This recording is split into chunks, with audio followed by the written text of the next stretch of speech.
So we will now quickly recap chapter 1, which talks about introduction, that is basic concepts of income tax. Tax is a compulsory payment every citizen has to make to the government.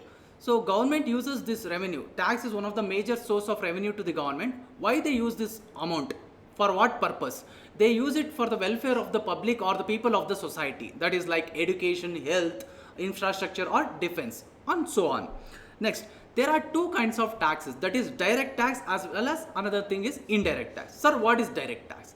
Direct tax is one where impact and incidence is on the same person. Impact means the liability to pay tax. Incidence means the liability to pay tax. Impact is the burden of suffering tax. In case of direct tax, the impact and as well as incidence is on the same person.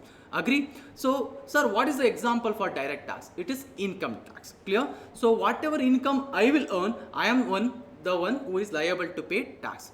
Coming to indirect tax. Indirect tax is the one where impact and incidence is on two different persons. That is, whatever products I purchase, I have to pay GST on that. Agree? So, it is one of the indirect tax. So, what are the examples for indirect taxes? GST and customs. Clear? So the collection of direct tax is very difficult, or because people have a psychological resistance telling, so why should I pay tax? So the cost of collecting direct tax is huge for the government. Whereas for indirect tax, it is easy to collect because it is already wrapped in the prices of the product on which the indirect taxes are applicable. Agree? Whereas direct tax is progressive in nature. Higher the income, I need to pay more tax. Whereas the indirect tax is regressive in nature. Irrespective of your income, whatever products you are purchasing, whether you are a beggar or Ambani or Adani, whenever you are purchasing any product on which the GST is applicable, you have to pay for it and get that product. Agree? Next, so to levy any taxes, the power should be given in the constitution. That power is actually given in Article 265.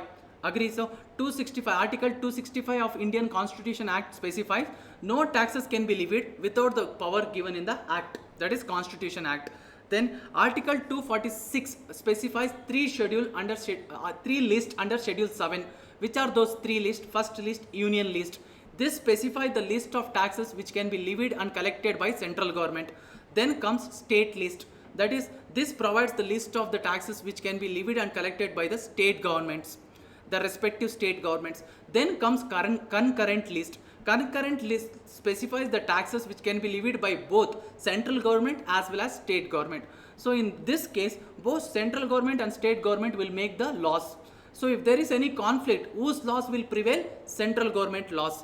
So entry 82 of Union list of Schedule 7 specifies the income tax can be levied by the central government. Clear? Other than on agriculture income. Then comes administration. For the purpose of administration, see, normally income tax is levied and collected by central government, but they have set up a separate body to look after it. So under Ministry of Finance, there is something called as Department of Revenue.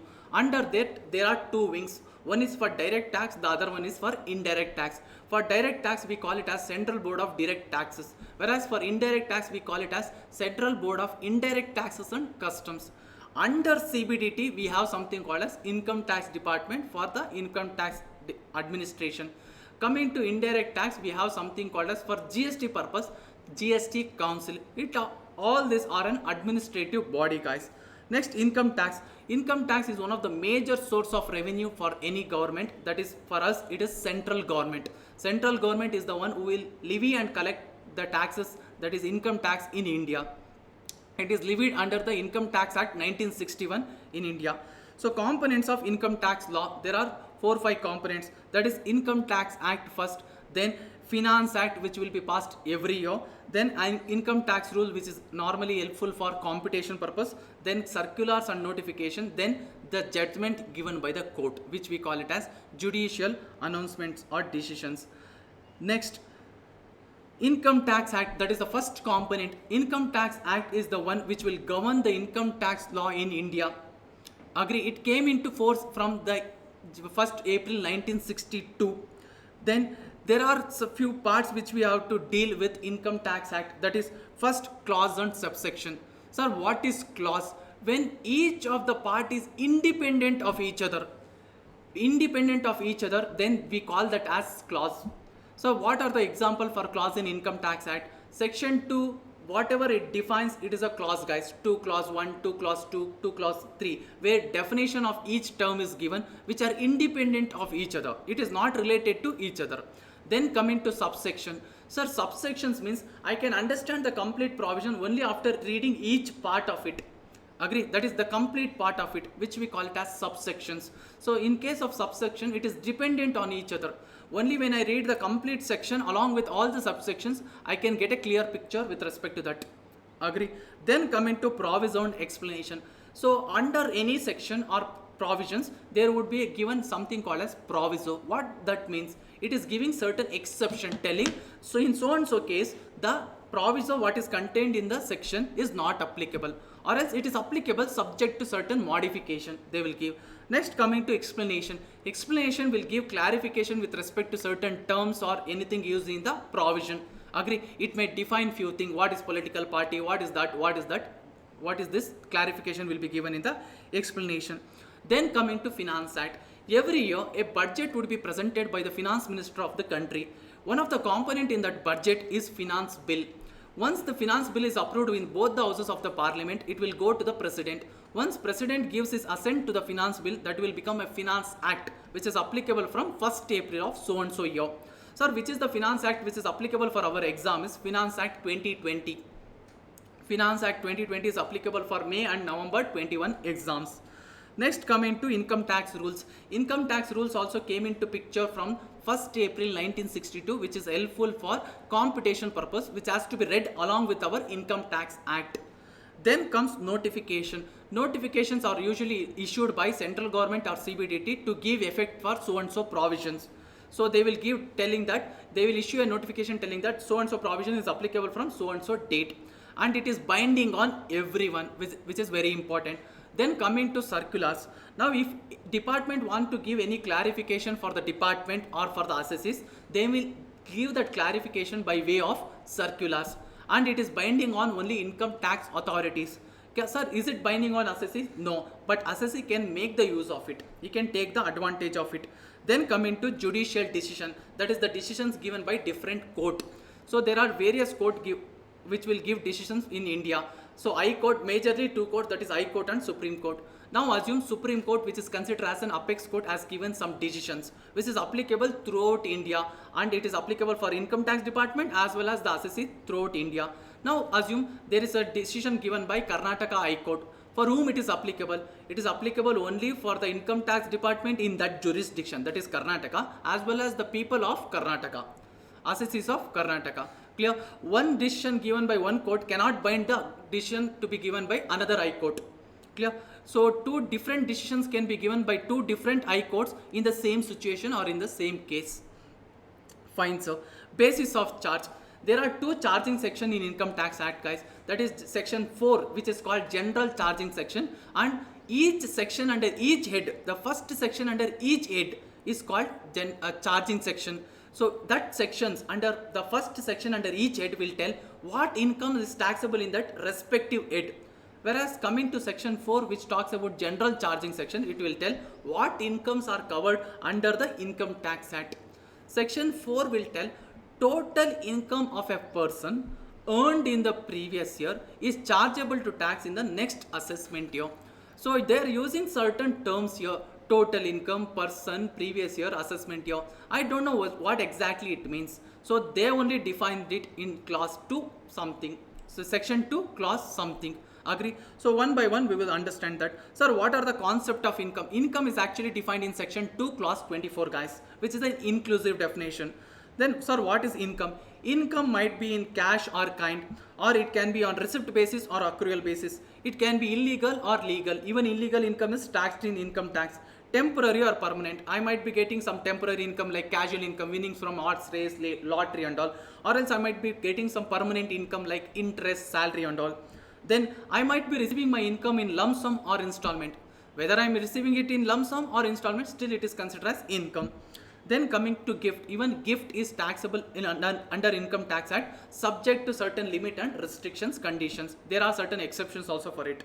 Then revenue and capital receipts. Sir, what is revenue receipt? What is capital receipt? It is not defined in the act, but we have to understand that because normally revenue receipt is taxable under Income Tax Act, but certain exemptions has been given. So if exemption is not given, that means revenue receipt is taxable. Sir, what is revenue receipt is the question now. Revenue receipt is something which is related to circulating capital. Sir, what is circulating capital? Circulating capital is something which keeps on changing in my business on day-to-day basis. What is the example for that? Sale of stock. Then coming to capital receipt. Sir, what is capital receipt? It is something related to fixed capital. Sir, what is fixed capital? This is the capital which remains fixed in my process of business. It remains unaffected from my operations. Clear? So what is the example? Sale of building, sale of land, machinery, everything. Sir, capital receipt, is it taxable? Normally it is not taxable, guys. But in three situations which is covered in the income tax, it is taxable. Sir, which are those three situations? Capital gains on the transfer of capital asset, one of the situations which is taxable under Income Tax Act because it is specifically covered in capital gains head. Then compensation received on termination of contract of agency. Then compensation received on the termination of employment. In all these three situations, even though it is a capital receipt, it is still taxable. Clear? Then what is revenue receipt in general sense, that is especially in accounting knowledge? Revenue receipt or revenue transaction is something which is entered in the ordinary course of business or which is incidental to this. Clear? So normally revenue receipts are taxable, guys, but for certain revenue receipts exemption has been provided in the act. If it is specifically exempt, then you need not pay tax on it. Then assessee has been defined in section 2 clause 7, which is one of the important definition. Sir, what is assessee? Assessee means a person who paid tax or any other sum under the Income Tax Act. Sir, any other sum means penalty, interest, fee, anything. Clear? Then it also includes the following people.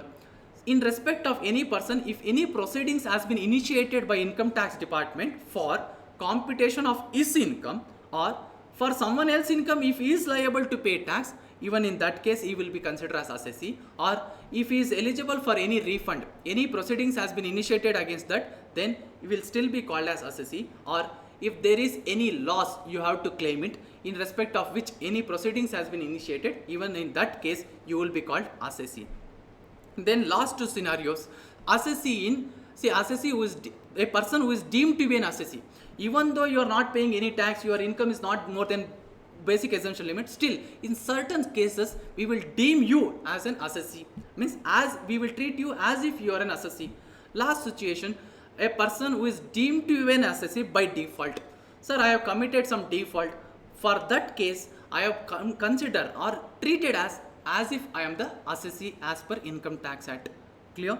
Next, assessment year. Sir, what is assessment year? It is a period of 12 months commencing from 1st April and ending on 31st March of next year. So it is the year in which I will pay tax and file my income tax return. Next, coming to previous year, it is defined in section 3. Sir, what is previous year? Previous year is the year which is immediately preceding the assessment year. This is the year in which I would have earned my income. Normal rule is whatever income I earn in the previous year, I should pay tax in the assessment year. But there are certain exceptions for this, especially in case of undisclosed source of income. Sir, if there is any undisclosed source of income, first of all, what is undisclosed source of income? I had some income in the past which I was supposed to pay tax on it, but I have not paid it. But Income Tax Department has detected this item sometime in future. In that case, when they have detected this income which was not disclosed in the past, we have to pay tax on that income. Clear? At what rate? 78%, including surcharge and cess. So what would be the previous year in this cases is the year in which the Income Tax Authority has detected that income. Fine, sir. Next, there are certain exceptions to general rule. That is, in the following cases, you have to pay tax in the previous year itself. So what are those situations? Shipping business of a non-resident. Before the non-resident shipping company leaves the port of India, they have to pay tax on their income and go. 7.5% of whatever freight charges they are collecting from the passenger would be treated as their income. On that, they have to pay tax and leave India. Then persons who is leaving India permanently. So on the day you are leaving India, till that date, whatever income you have earned in India, pay tax in the previous year itself and leave India. Then association of person or body of individual or artificial juridical person who is formed for a particular purpose, and if that purpose is likely to be served in the previous year itself, that is they are completing their purpose.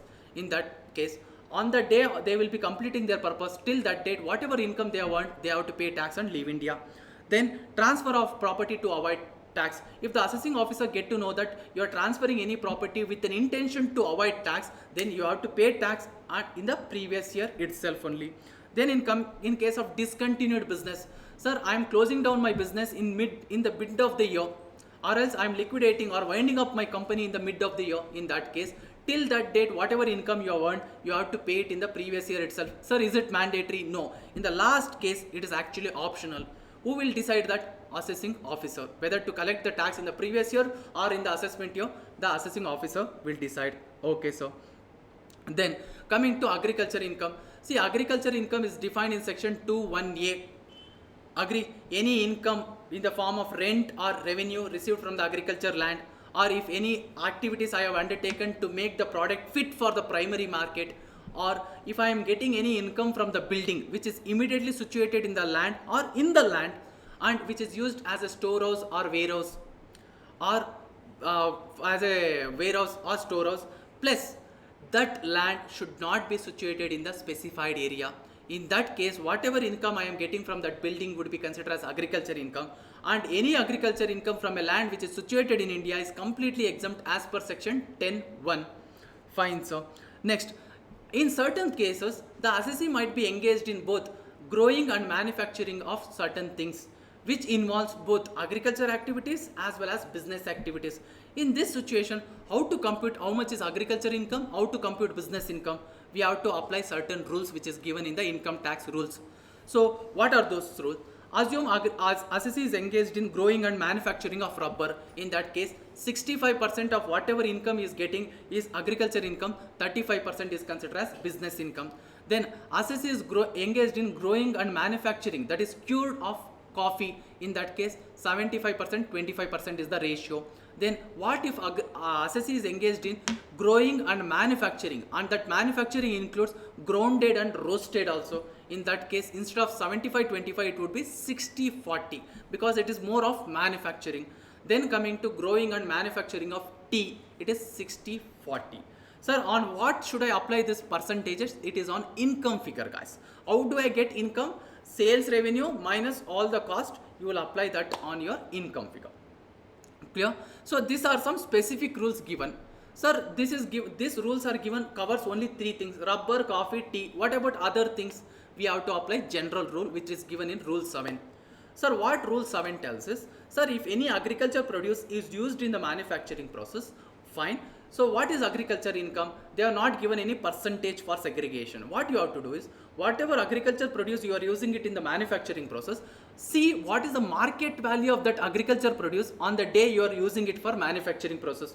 That will be your agriculture revenue. Agriculture revenue, from that reduce whatever cultivation cost is there, you would be getting agriculture income. Now coming to how to compute business income. So whatever you are converted into, you would be manufacturing that and you will be selling in the market. That would be the sale value. From that you have to reduce cost, which involves 2 types of cost. One is cost of raw material, the second one is further manufacturing cost. Further manufacturing cost, you know, whatever cost you have incurred in manufacturing process. Sir, what is the cost of raw material? That is whatever the agriculture produced you are using in the manufacturing process. What is that amount?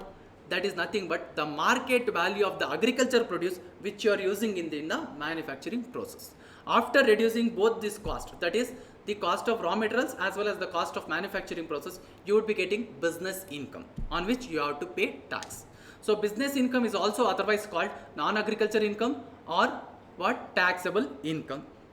Then there are different definitions given in the this chapter, whichever is covered in this chapter. That is agriculture income, which is defined in section 2 clause 1a. Then assessee 2.7, 2.9 assessment year, 3 what? 3 is previous year. Then 2.24 income, 2.31 person. Person includes everyone, guys. Individual, HUF, AOP, BOI, artificial juridical person, local authority, everyone. Clear? And company also. Sure, we are done.